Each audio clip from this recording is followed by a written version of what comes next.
Telangana Congress self goal కొట్టుకుందా? అనవసర చర్చకి ఎవరు బాధ్యులు? వ్యూహం లేకుండా నడుస్తూ తప్పటడుగులు వేస్తున్నారా? కాంగ్రెస్ పార్టీకి సోషల్ మీడియా తలనొప్పి తెచ్చిందా? తెలంగాణలో సాఫీగా పరిపాలన సాగిపోతుండగా సడన్ గా వచ్చిపడిందో సమస్య. అధికార పార్టీ సోషల్ మీడియాలో కాస్త వీక్ అయిందనే చర్చ ఉండగా ఇప్పుడు ఆ సోషల్ మీడియానే కొత్త తలనొప్పి తెచ్చిపెట్టింది. తాము వ్యూహాత్మకంగా పోస్టు పెట్టామని కాంగ్రెస్ సోషల్ మీడియా చెప్పినా అది బూమరాంగ్ అయింది.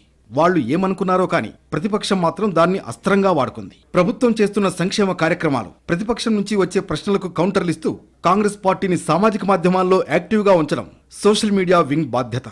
ఇందులో భాగంగా ఫామ్ హౌస్ పాలన కావాలా, ప్రజాపాలన కావాలా అంటూ సర్వే పెట్టింది హస్తం పార్టీ సోషల్ మీడియా. అయితే దాన్ని బీఆర్ఎస్ సోషల్ మీడియా పూర్తి స్థాయిలో ప్రభుత్వానికి వ్యతిరేకంగా వచ్చేలా ప్లాన్ చేసింది. అధికార పార్టీ సోషల్ మీడియా టీం దాన్ని పసిగట్టలేకపోయింది. పర్యవసానంగా వచ్చే సమస్యను గుర్తించకపోవడంతో సెల్ఫ్ గోల్ కొట్టుకున్నట్లయింది. ప్రతిపక్ష నేత కేసీఆర్ పోల్ రిజల్ట్స్ ను అస్త్రంగా మార్చుకున్నారు. ఇంత మాయలం ఏడాది లోపలనే కాంగ్రెస్ పార్టీ దొరికితే కొడతామని అంత గొప్పగా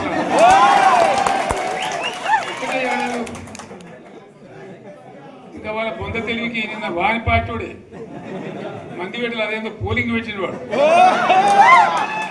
చూసారా మీరు? ఆ పోలింగ్ పెడితే 70% మనకు వచ్చింది, 30% మనకి. వాడు పెట్టింది, మనం పెట్టింది కాదు. 75 ఇది పరిస్థితి.